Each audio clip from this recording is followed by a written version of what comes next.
تو ایسا کبھی نہ ہوتا۔ ارمان یار، کیا بات ہے؟ تو اتنا پریشان کیوں ہے؟ اسے پریشان دیکھ کر ولید نے پوچھا۔ یار میں پریشان کیوں نہ ہوں، آج 3 ماہ ہو گئے ہیں نوکری ڈھونڈتے ہوئے، لیکن ابھی تک نہیں ملی۔ گھر میں 3 جوان بہنیں ہیں، ان کی شادیاں نہیں ہو رہی۔ ہر رشتے کے لیے آنے والے اس آس پار آتے ہیں کہ جہیز کتنا ملے گا، مگر ہمارے گھر کی در و دیوار سے ٹپکتی ہوئی غربت دیکھ کر واپس چلے جاتے ہیں، کیونکہ انہیں میری بہنوں سے نہیں جہیز سے مطلب ہے، جو انہیں ملتا دکھائی نہیں دیتا۔ تو دروازے سے واپس پلٹ جاتے ہیں۔ اپنی بہنوں کی آنکھوں میں چھپے درد کو میں نہیں دیکھ سکتا۔ اچھے رشتوں کے آس میں ان کے بالوں میں سفیدی اتر آئی ہے، اور تو کہتا ہے کہ میں یہ پریشان کیوں ہوں؟ ارمان تو جیسے پھٹ پڑا۔ یار سب ٹھیک ہو جائے گا، ولید نے اسے تسلی دیتے ہوئے کہا۔ کیسے ٹھیک ہوگا یار؟ کچھ بھی ٹھیک نہیں ہوگا، ارمان نے دکھ سے کہا۔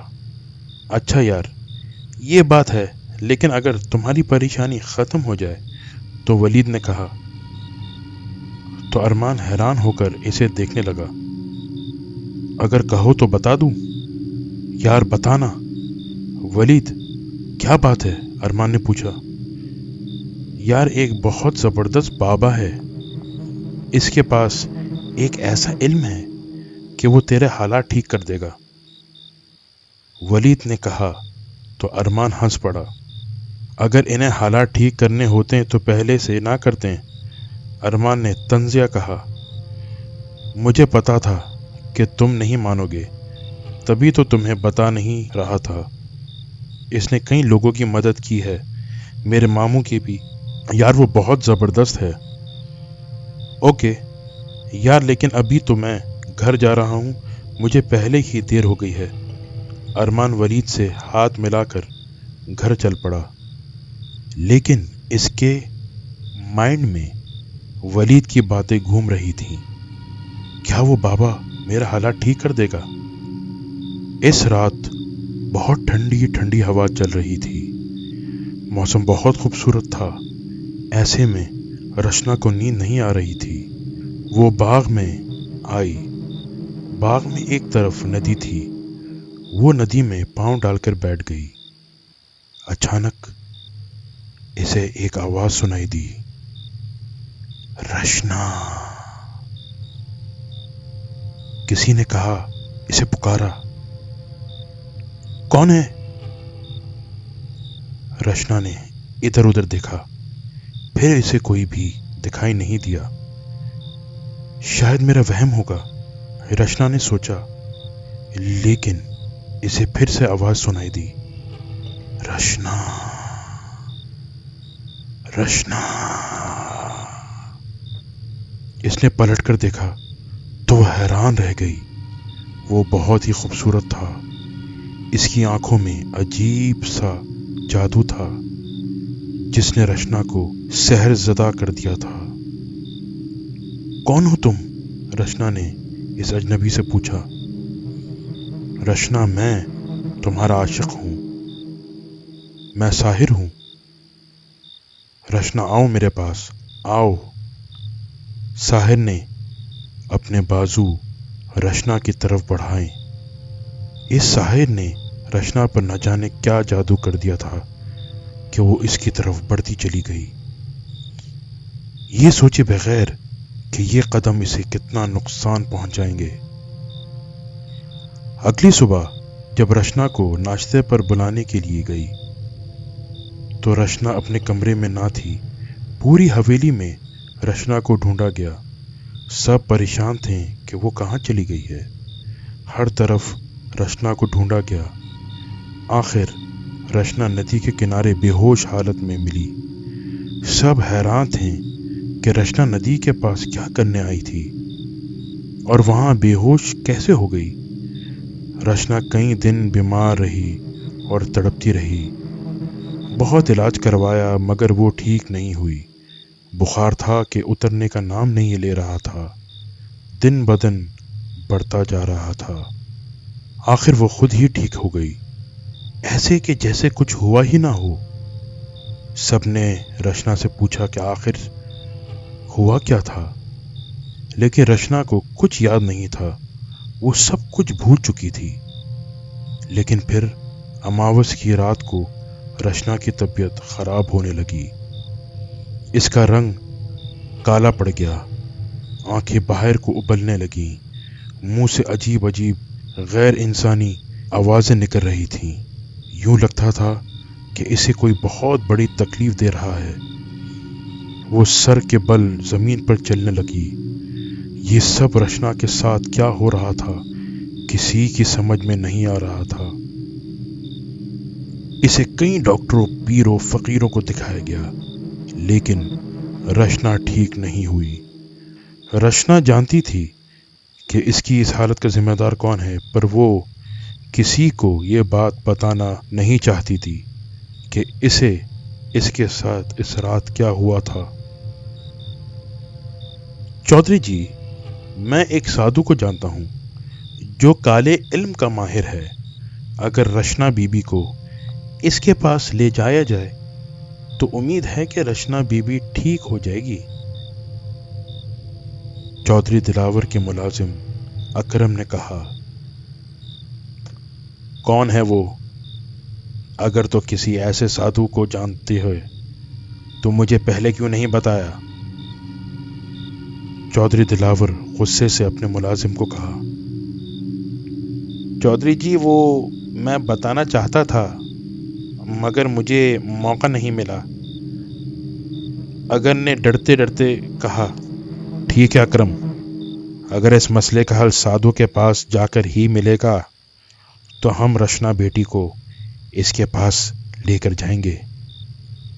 یہ بات چودھری دلاور نے تو کہہ دی، لیکن کاش وہ جان پاتا کہ تمام مسائل کا حل صرف ایک ہی ذات کے پاس ہے، اور وہ ہے صرف خدا کی ذات۔ بے شک اگلے دن وہ رشنا کو اس سادھو کے پاس لے کر گئے۔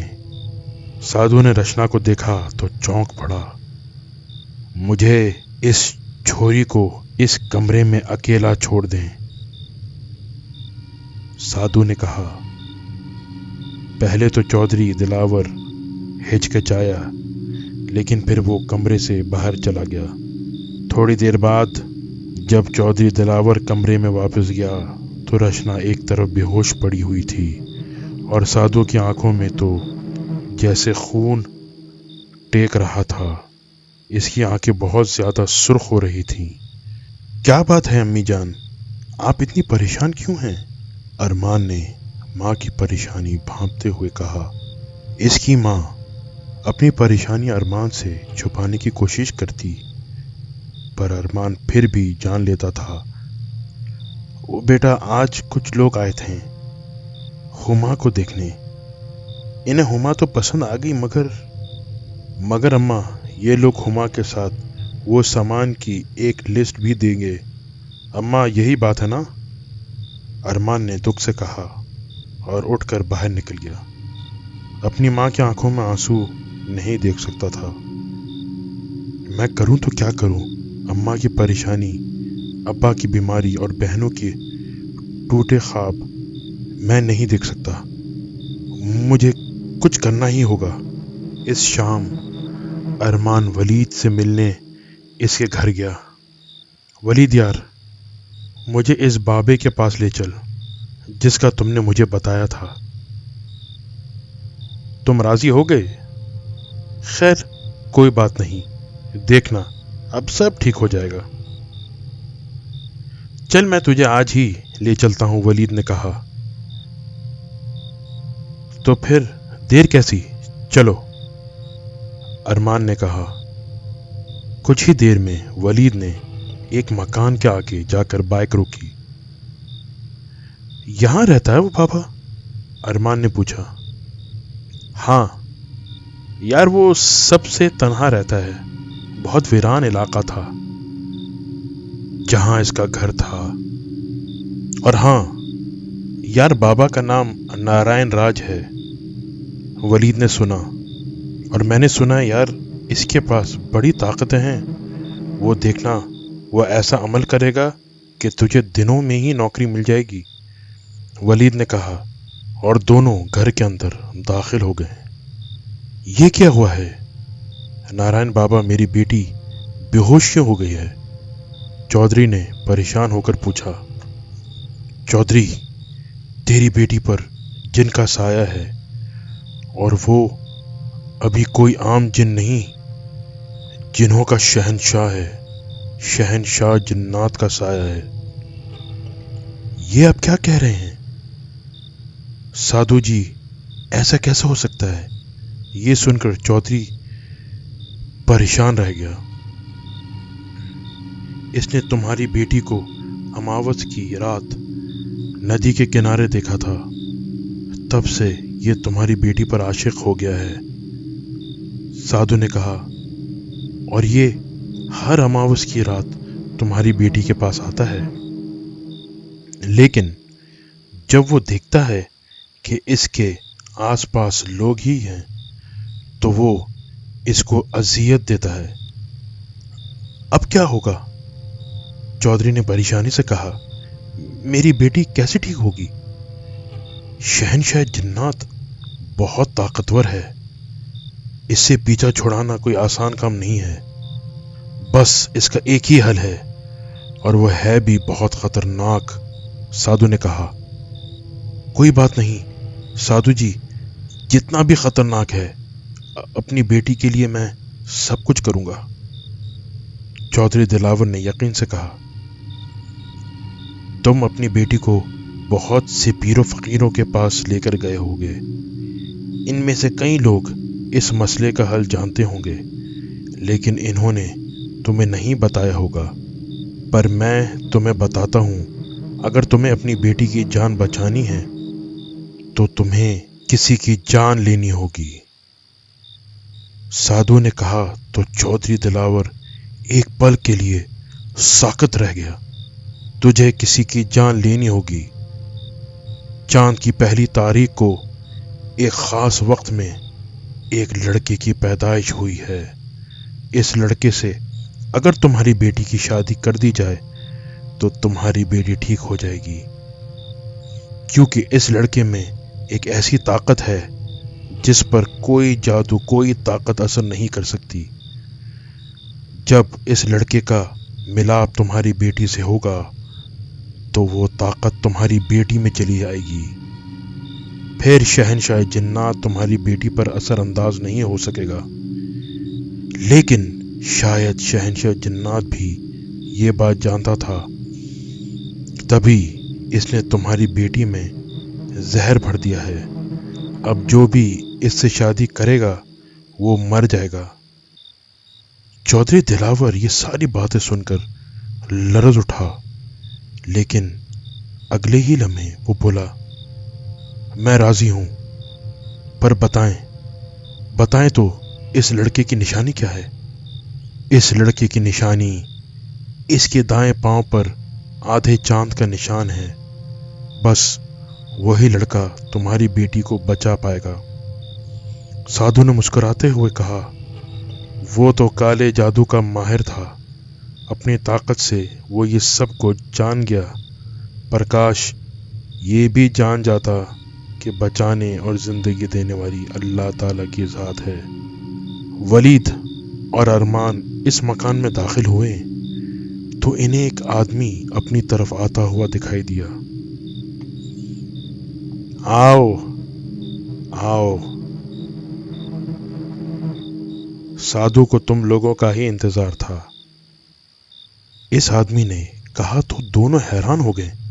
سادھو جی کو کیسے پتا کہ ہم آ رہے ہیں؟ ارمان نے حیران ہو کر کہا، سادھو جی کو سب پتا ہے، اس آدمی نے کہا، اور انہیں لے کر ایک طرف چل پڑا۔ دیکھا، میں نہ کہتا تھا کہ بڑا پہنچا ہوا ہے سادھو، ولید نے کہا تو ارمان مسکرا دیا۔ وہ دونوں اس وقت سادھو کے سامنے بیٹھے تھے۔ میں سب جانتا ہوں، مجھے پتا ہے کہ تمہاری نوکری نہیں لگ رہی، گھر میں جوان بہنیں، بیمار باپ آپ یہ سب کچھ جانتے ہیں؟ ارمان حیرانگی سے بولا۔ مجھے سب پتا ہے، سادھو نے مسکرا کر کہا۔ تمہارے ان تمام مسائل کا حل ہے میرے پاس۔ بہنوں کی شادی اور باپ کا علاج بھی ہو جائے گا، لیکن اس کے لیے تمہیں ایک بڑے امتحان سے گزرنا پڑے گا۔ اس میں تمہاری جان بھی جا سکتی ہے۔ میری جان بھی جا سکتی ہے؟ ارمان نے پریشان ہو کر کہا۔ مجھے پوری بات بتائیں پلیز۔ اچھا سنو، چودھری دلاور ایک بہت ہی امیر آدمی ہے اور اس کی بیٹی رشنا۔ سادھو نے ساری بات تفصیل سے بتا دی، جسے سن کر ارمان اور ولید حیران رہ گئے۔ لیکن ان باتوں سے ارمان کا کیا تعلق؟ ولید نے حیرت سے پوچھا۔ کہیں آپ کے کہنے کا مطلب یہ تو نہیں ہے کہ ارمان ہی وہ لڑکا ہے؟ ہاں، تم صحیح سمجھے بالک، ارمان ہی وہ لڑکا ہے۔ جب یہ مکان میں داخل ہوا تو تبھی مجھے پتہ چل گیا تھا، لیکن اس کے دائیں پاؤں پر آدھے چاند کا نشان بھی ہے۔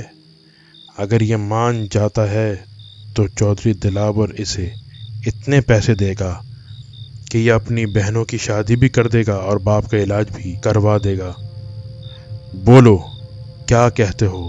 تم لوگوں کو یہ قبول ہے؟ ٹھیک ہے سادھو بابا، مجھے آپ کی ہر بات منظور ہے، ارمان نے مانتے ہوئے کہا۔ کیا ارمان تم پاگل ہو؟ کیا کہہ رہے ہو؟ ولید نے غصے سے کہا۔ تو ارمان نے خاموش رہنے کا اشارہ کر دیا۔ ٹھیک ہے، پھر ابھی جاؤ، پرسوں آ جانا، تمہاری چودھری دلاور سے ملاقات ہو جائے گی۔ وہ دونوں اٹھ کر مکان سے باہر آ گئے۔ سادھو جی، آپ نے مجھے بلایا تھا، چودھری دلاور نے سادھو کے پاس حاضر ہو کر کہا۔ ہاں چودھری، تمہارا کام ہو گیا ہے۔ وہ لڑکا مجھے مل گیا ہے جو اگر تمہاری بیٹی سے شادی کرے گا تو تمہاری بیٹی شہنشاہ جنات سے چھٹکارا پا سکتی ہے، پر تمہیں اس لڑکے کو رقم دینا ہوگی۔ آپ فکر نہ کریں سادھو جی، میں ہر قیمت دوں گا اپنی بیٹی کو بچانے کے لیے۔ سادھو نے ارمان کو بھی بلایا تھا، اسی لیے تھوڑی دیر میں ارمان بھی وہاں آ گیا۔ چودھری نے ارمان کی طرف دیکھا۔ وہ ایک اچھا خاصا خوبصورت نوجوان لڑکا تھا۔ ایک پل کے لیے اسے پریشانی ہوئی کہ وہ کیا کرنے لگا ہے، پر اگلے پل اپنی بیٹی کی محبت غالب آ گئی۔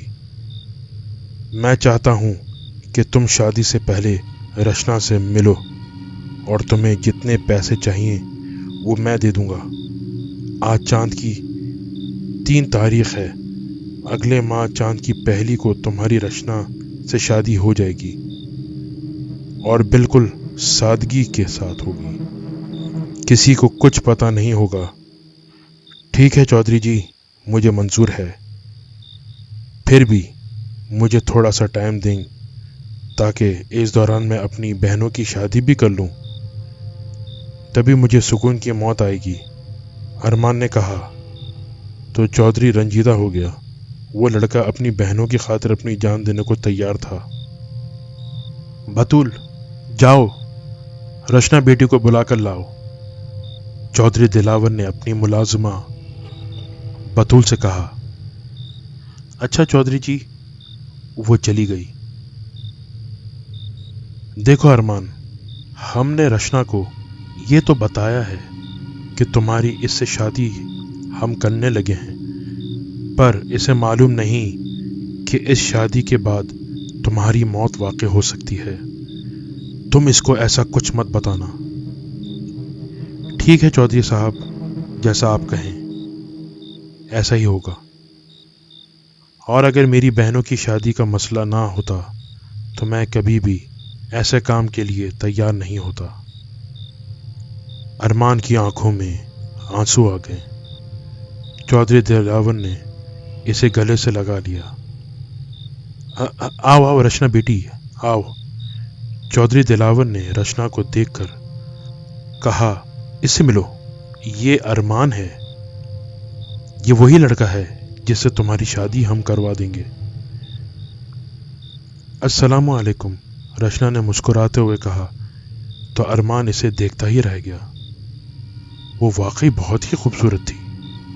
اس ایک ماہ میں ارمان نے اپنی بڑی دونوں بہنوں کی شادی کر دی۔ ارمان کی ماں حیران تھی کہ اس کے پاس اتنے پیسے کہاں سے آئے۔ وہ جب بھی ارمان سے پوچھتی تو وہ کہتا، ماں میں نے اپنے دوست کے ساتھ مل کر کاروبار شروع کیا ہے، وہ باہر کے ملک سے پیسہ لگاتا ہے، ادھر میں کاروبار سنبھالتا ہوں۔ وہ ماں کو اصل بات بتا کر موت سے پہلے نہیں ماننا چاہتا تھا۔ آخر وہ دن بھی آ گیا جس دن ارمان اور رشنا کی شادی تھی۔ چاند کی پہلی تاریخ تھی۔ ارمان رشنا کے کمرے کی طرف بڑھا جہاں وہ اس کے انتظار میں بیٹھی تھی۔ وہ جانتا تھا کہ وہ خوبصورت دلہن اس کی موت تھی۔ اس معصوم کو آج کی رات اذیت سے ہمیشہ ہمیشہ کے لیے چھٹکارا مل جائے گا۔ ارمان نے مسکراتے ہوئے رشنا کا ہاتھ تھاما۔ رشنا، آج ہماری ملن کی رات ہے اور آج کے بعد تمہیں کوئی تکلیف نہیں دے سکے گا۔ ارمان نے کہا، آج کے بعد ہماری محبت امر ہو جائے گی، لیکن رشنا کو کیا پتا کہ آج ہمارے ملن کی آخری رات اور پہلی رات ہے۔ ارمان تو یہ سوچ رہا تھا، لیکن اوپر والے نے کچھ اور سوچ رکھا تھا۔ اگلے دن چودھری دلاور اور اس کی بیوی زرینہ بیگم رشنا کے کمرے میں گئے۔ جب وہ کمرے میں داخل ہوئے تو اندر کے منظر نے انہیں ہلا کر رکھ دیا۔ جاؤ نورین، ارمان کو بلا کر لاؤ کمرے سے، آ کر ناشتہ کرے گا۔ کل سارے دن یہ لڑکا گھر سے باہر رہا، رات کو آ گیا ہوگا۔ ویسے بھی ارمان رات کو باہر نہیں رہتا۔ ارمان کی ماں شاہدہ نے اپنی بیٹی نورین سے کہا۔ وہ ارمان کے کمرے میں گئی اور ارمان کمرے میں نہیں تھا۔ ہاں، اس کے بیڈ کے ایک طرف ایک لیٹر پڑا ہوا تھا۔ نورین نے وہ لیٹر اٹھا لیا اور کمرے سے باہر آ گئی۔ ماں، ارمان تو کمرے میں نہیں ہے، لیکن اس کے کمرے میں یہ لیٹر ملا ہے، تو پڑھو اس میں کیا لکھا ہے۔ ماں نے کہا۔ نورین پڑھنے لگی۔ پیاری امی، میں جانتا ہوں کہ آپ نے اور بابا نے کتنی محبت سے مجھے پالا اور مجھے اس قابل بنایا کہ میں معاشرے میں سر اٹھا کر جی سکوں۔ آپ کی تو خواہش تھی، پر ایسا نہ ہو سکا، اور آپ کے لیے میں کچھ نہ کر سکا۔ آپ کو، ابو کو، بہنوں کو میں دکھ میں نہیں دیکھ سکتا تھا۔ میں کیا کرتا؟ مجھے کچھ سمجھ نہیں آ رہا تھا۔ پھر مجھے چودھری دلاور ملے، جن کی بیٹی پر آصف کا سایہ اور شہنشاہ جنات کا سایہ تھا، جو اس وقت ختم ہو سکتا تھا اگر میں اس سے شادی کرتا۔ اور انہوں نے مجھے پیسے دیے تھے جس کی وجہ سے میں بہنوں کی شادی کر سکا۔ باقی پیسے میری الماری میں رکھے ہیں، اس سے نورین کی شادی کرنا اور بابا کا علاج بھی کروانا۔ ماں، مجھے رشنا سے شادی کرنے کے بعد مرنا ہوگا، وہ ٹھیک ہو جائے گی۔ ہما، مجھے معاف کر دینا۔ نورین، تم بھی اپنے بھائی کو معاف کر دینا۔ خوب دل لگا کر پڑھنا اور ڈاکٹر بننا۔ ماں اور بابا کا خیال رکھنا۔ خدا حافظ۔ خط نورین کے ہاتھ سے پھسل گیا اور پھوٹ پھوٹ کر رونے لگی۔ ارمان کی ماں کے منہ سے چیخیں نکل رہی تھیں۔ ارمان، تم واپس آ جاؤ، ہمیں تمہاری ضرورت ہے، پیسے کی نہیں۔ لیکن اب بہت دیر ہو چکی تھی۔ وہ بہت دور جا چکا تھا جہاں سے کوئی بھی واپس نہیں آتا۔ ارمان کا بیمار باپ ایک طرف ساکت ہو گیا۔ اس نے اپنی تمام عمر کی جمع پونجی آج لٹا دی تھی۔ وہ خالی ہاتھ رہ گیا تھا۔ کمرے میں بہت خوفناک منظر تھا۔ کمرے میں خون بکھرا ہوا تھا، وہ خون کے پیٹ سے نکل رہا تھا۔ ایک طرف ارمان کی لاش پڑی ہوئی تھی اور زرینہ بیگم رشنا کو جھنجھوڑتے ہوئے بولی، یہ تم نے کیا کیا رشنا؟ کیوں ایسا کیا تم نے؟ اس کی نظر اس خط پر پڑی جو رشنا کے سر کی طرف پڑا ہوا تھا۔ زرینہ نے وہ خط اٹھا لیا اور پڑھنے لگی۔ بابا جان اور امی جان، میں جانتی ہوں کہ آپ مجھ سے کتنا پیار کرتے ہیں اور مجھے اس تکلیف سے بچانے کے لیے آپ کچھ بھی کر سکتے ہیں اور کسی کی جان بھی لے سکتے ہیں میرے لیے۔ ہاں بابا جان، ارمان مرنے سے پہلے مجھے سب کہہ دیا تھا۔ اس نے وعدہ خلافی نہیں کی، لیکن بابا غلطی میری تھی۔ میں وہاں ندی کے کنارے گئی تھی اور میں ارمان سے بہت پیار کرنے لگی ہوں۔ نہیں چاہتی تھی کہ میری غلطی کی سزا اسے ملے، لیکن وہ میری خاطر اپنی جان دینے پر تیار ہو گیا۔ میرے لیے، اپنی بہنوں کے لیے وہ پیسے لے کر بھاگ بھی سکتا تھا، پر اس نے ایسا کچھ نہیں کیا۔ آپ نے یہ نہیں سوچا کہ ارمان کے بعد اس کی بہنوں کا کیا ہوگا؟ بابا، اس لیے میں نے بھی فیصلہ کیا ہے کہ ارمان کے بعد میں بھی اپنی جان دینے لگی ہوں، کیونکہ اس کے بغیر میں نہیں جی پاؤں گی۔ مجھے معاف کرنا بابا جان، اب کوئی شہنشاہ جنات ہمارا کچھ نہیں بگاڑ سکے گا۔ چودھری دلاور کا دل بند ہو گیا۔ وہ دل پر ہاتھ رکھ کر زمین پر بیٹھتا چلا گیا۔ اپنی بیٹی کو بچانے کے لیے اس نے کیا کچھ نہ کیا، پر ہوتا وہی ہے جو منظور خدا ہوتا ہے، چاہے انسان کتنا بھی کچھ کیوں نہ پلان کر لے۔ کمرے میں صرف زرینہ بیگم کی چیخیں تھیں اور سب کچھ ختم ہو چکا تھا۔ دوستوں، کیسی لگی کہانی؟ پسند آئے تو پلیز کمنٹس میں ضرور لکھنا۔ مجھے شدت سے انتظار رہے گا تاکہ میں آئندہ بھی آپ کے لیے کہانیاں لے کے آ سکوں۔ شکریہ۔